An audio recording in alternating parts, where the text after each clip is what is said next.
कबूतर भैया, कल आपके घर से ज़ोर ज़ोर से आवाज़ आ रही थी रात को। भाभी जी क्यों गुस्सा कर रही थी। मैंने कहा जाऊं, फिर मुनासिब नहीं समझा आना। है क्या हुआ था, सब ठीक तो है ना। क्या हुआ, दीदी क्यों चिल्ला रही थी। उधर दूसरी तरफ उर्दूश कौवा बैठा गुड़िया को बुला रहा था। वो सोनी से कह रहा था कि मेरे पास आओ, मेरे साथ घर चलो। वो उसका चाचू था। बस क्या बताऊं दीदी, मेरी बीवी ने बहुत परेशान किया हुआ है, हर वक्त पैसे पैसे करती रहती है।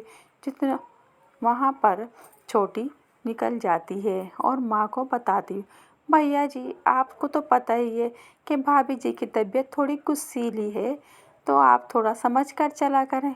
कितना समझूं, जितना समझ सकते हैं। अगर शांति बनाए रखनी है।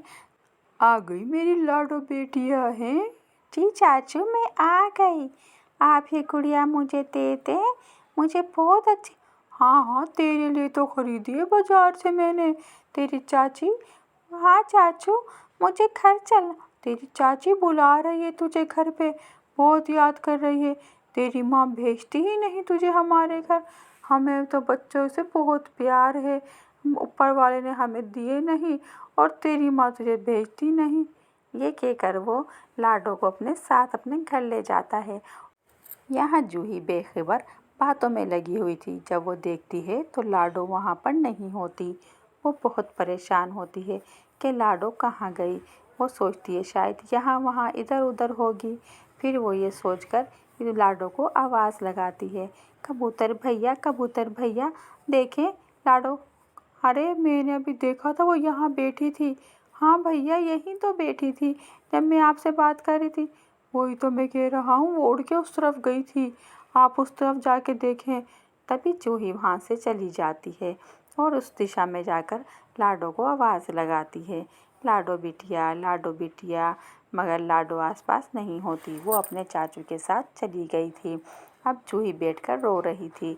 मिट्ठू दादा को बोल रही थी, मिट्ठू दादा मैं तो कबूतर भैया की परेशानी पूछने गई थी, मुझे क्या पता था मैं खुद परेशान हो जाऊंगी।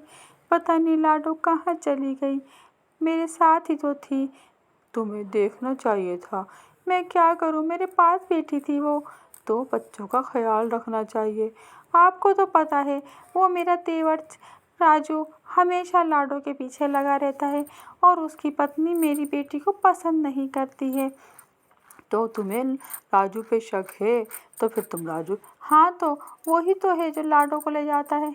फिर वो दोनों मिलके जंगल में यहाँ वहाँ लाडो को ढूंढने लगते हैं और आवाज़ लगाते हैं। दूसरी तरफ लाडो अपने चाचू के साथ आँख मिचोली खेल रही थी। चाचू चाचू मुझे, बिटिया ढूंढो मुझे, मैं कहाँ हूँ, अपने चाचू को ढूंढ लो। चाचू मुझे तो आप नज़र नहीं आ रहे। तो फिर तुम ढूंढो मुझे, देखो मैं इधर हूँ।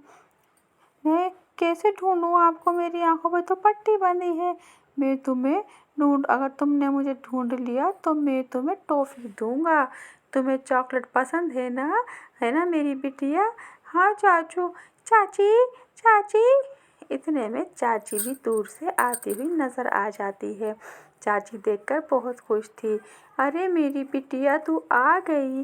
राजू तुम इसे ले आए, देखो मेरी बिटिया कितनी प्यारी है, कितनी सुंदर है। इसकी आंखें खोलो, ये अपनी चाची से तो मिल ले, खेल बाद में लेना। नहीं नहीं, फिर ये रोने लग जाएगी। तुमने अभी बाल कंघा नहीं किए हुए ना, तो ये डर जाएगी। तुम पहले कंघा वंगा कर लो, फिर मैं लाडो को तुम्हारे से मिलवाऊंगा, और जो तुमने इसके लिए पकाया है वो भी ले आओ। अब वो अपनी पत्नी से लाडो की पसंद की खाने की बात कर रहा था, और वो दोनों पति पत्नी बहुत खुश थे। उधर पर जूही परेशान थी। वो जानती थी कि राजू ही लाडो को लेकर चला गया है और बताया भी नहीं। अब आपको पता होना चाहिए, अगर आप किसी के बच्चे को अपने साथ लेके जा रहे हैं तो उनके माता पिता को आगाह कर दें, ताकि वो परेशान ना हो। बस अब उसे बहुत गुस्सा था। वो लाडो के लिए वहाँ पर आती है और आके फिर खूब राजू से झगड़ा करती है, और मिट्ठू दादा तो राजू को पीटना ही शुरू कर देते हैं। जब तुम्हें जूही पसंद नहीं करती तो तुम क्यों उसकी बेटी को ले आते हो। और लाडो भी अपनी मम्मा से सॉरी कह रही थी कि वो आइंदा ऐसा नहीं करेगी। वो अभी दोबारा से चाचू के साथ बगैर बताए नहीं आएगी। और चाची तो बीच में आती ही नहीं। वो तो आके अपने पति को नहीं बचाती बल्कि वापस नदी पे चली जाती है कि ये जाने और इसका काम। मिट्ठू भाई, आपने तो मेरा बहुत साथ दिया। आप नहीं होते तो पता नहीं मैं इसे ढूंढ भी पाती कि नहीं। का बहुत धन्यवाद। मैं आपका हमेशा आभारी रहूँगी। कैसी बातें कर रही हो जूही बहन। फिर जूही घर आ जाती है और लाडो को समझाती है, मम्मा मुझे माफ़ कर दें। मुझे आपको बताए बगैर नहीं जाना चाहिए था। मैं अब से ऐसी गलती नहीं करूँगी। मैं आपको नहीं परेशान करूँगी। शाबाश मेरी बच्ची। मम्मा बहुत परेशान हो गई थी। बिना बताए बच्चों को यहाँ वहाँ नहीं जाना चाहिए। माता पिता को बता के ही बाहर जाना चाहिए और जहाँ से रोकते हैं वहाँ नहीं जाओ। यहाँ पर कौवा चाचू अपने घर से तरबूज ले आता है। उसने तरबूजों की फसल लगाई थी और वो चील को तरबूज बेचने आया तो चील ने तरबूज लेने से मना कर दिया। भाई, मेरे पास तो पहले ही बहुत फ्रूट है, मैं तुम्हारे तरबूज नहीं ले सकता। तुम अपने तरबूज वापस ले जाओ। कैसी बातें कर रहे हो यार। तुम अगर तरबूज नहीं खरीदोगे तो कौन खरीदेगा। हैं, तुम तो फ्रूट का काम करते हो। मगर फिर वो पति पत्नी मायूस होकर अपने तरबूज वापस ले आते हैं। असल में उनके तरबूज खराब हो गए थे। मम्मा, मुझे तरबूज खाने हैं। क्या आप मुझे तरबूज ला के देंगे। क्यों नहीं मेरी लाडो। मैं तुम्हारे लिए अभी तरबूज लेकर आती हूँ अपनी लाडली के लिए। मेरी लाडली को तरबूज खाना है। मम्मा कुर्बान। और फिर जूही तरबूज लेने चली जाती है। भैया जी, राजू भैया, मुझे थोड़ा सा तरबूज दे दीजिए, एक अच्छा पका हुआ। ये लो मेरी बहन, ये तरबूज बहुत ही मज़ेदार है, लाडो को बहुत पसंद आएगा। तो अच्छा ऐसा है तो फिर मैं कल दोबारा भी आऊँगी। बस आप ये कीजिएगा कि मेरे लिए कल भी अच्छा सा तरबूज। हाँ हाँ बहन, आप परेशान ना हो, आप आना। और फिर जूही वहाँ से चली जाती है तरबूज लेकर। वो बहुत खुश थी कि अच्छा तरबूज लेकर जा रही है। मियाँ भाई पति पत्नी खुश हो रहे थे कि चील ने हमारे तरबूज नहीं खरीदे तो क्या हुआ, हम खुद ही बेच देंगे अपने तरबूज। जब जूही तरबूज को काटती है तो वो तरबूज अंदर से कच्चा निकलता है और दोनों तरबूज को देखने लगते हैं। मामा, ये तो कच्चा है, ये तो मज़ेदार नहीं है, मैं नहीं खाऊंगी। हाँ मेरी बेटी, मैंने तो कहा था कि काट के दे दो मगर दिया ही नहीं। अब मैं जाती हूँ वापस लेकर। ये कैसे तरबूज बेच रहे हो तुम लोग। इसमें तो ज़रा भी स्वाद नहीं है। अगर ये ख़राब हो गए थे तो इन्हें बकरियों का चारा बनाना चाहिए था ना, ये ना कि हमें।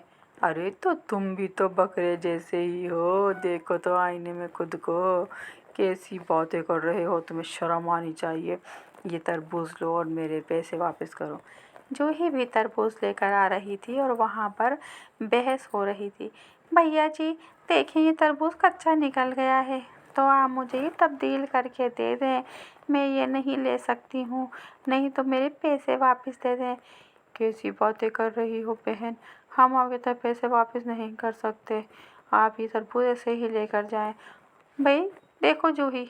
और फिर वहाँ पर कबूतर को गुस्सा आ जाता है और दोनों में लड़ाई हो जाती है और खूब फाइट होती है। दोनों एक दूसरे को बहुत मार पीटी करके है मगर कोई उनको नहीं रोकता। कबूतर को भी गुस्सा आ रहा था और कव्वे राजू को भी गुस्सा आ रहा था। बस इसी उसमें बहुत धमाचौकड़ी हो जाती है और फिर उसके बाद कबूतर और जूही वहाँ से चले जाते हैं। तुम देखना जूही, मैं इन्हें ज़रूर रोकूंगा।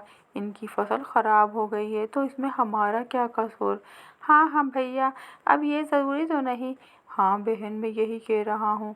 और फिर कबूतर वहाँ से चला जाता है। वो कुछ सोच रहा था। वो चील के पास आता है और कहता है कि ये तरबूज आपने किससे ख़रीदे हैं। मैंने ये तरबूज कौवे से ख़रीदे हैं। उसकी फसल लगी थी और मैंने कहा मुझे दे दो तो उन्होंने सस्ते दामों मुझे ये तरबूज दिए हैं। बहुत भले चंगे हैं। वो भले चंगे नहीं हैं, उन्होंने आपको लूट लिया है। और फिर तरबूज लेकर वहाँ से आ जाता है। चील सारे तरबूज कबूतर के हाथ वापस भिजवा देता है कि जाकर उन लोगों को वापस कर दो। और फिर कबूतर आके अपने ही जगह तरबूज रख के खड़ा हो जाता है कि इन्हें मैं बेचता हूँ। अब दोनों पति पत्नी उसको देख रहे होते हैं। ये क्या, ये तो हमारी रोज़ी पे लात मारने आ गया है। हाँ, मैं यही करूँगा तुम लोगों के साथ में। तुम लोग ख़राब चीज़ बेच रहे हो और महंगे दामों। अगर चीज़ ख़राब हो गई है तो इसमें कोई भैया, हमें ये तरबूज सस्ते दामों दे दें, हम इसका शरबत बना के चीनी डाल के पियेंगे। हाँ हाँ ठीक है। और इस तरह से कबूतर के सारे खरबूजे बिक जाते हैं। ये पति पत्नी बैठकर उसका मुंह ताकते रह जाते हैं और इनका फ्रूट भी नहीं बिकता। और यहाँ पर सब पक्षी कबूतर के साथ खुश थे कि आपने सस्ते दामों हमें तरबूज दिए। और यहाँ पर इनके तरबूज सारे ख़राब हो जाते हैं। देखें, कबूतर ने दिमाग चलाया और वो अपने सारे तरबूज बेच किया। और हम तो बर्बाद हो गए, हमारे सारे पैसे ख़राब हो गए। पति, तुमने दिमाग नहीं चलाया अपना, तुम्हारे पास दिमाग नहीं था इतना सा भी। अब कभी लड़ रही थी अपने पति से, क्या करूं, मेरा तो दिमाग ही काम नहीं कर रहा, फसल ख़राब हो गई, नुकसान हो गया। अब ऐसे में बंदा दिमाग कैसे चला सकता है। वो दोनों निराश होकर वहाँ से चले जाते हैं। दोनों को बहुत दुख था, उनका बहुत बड़ा नुकसान हो गया था। मगर अब क्या क्या हो सकता था।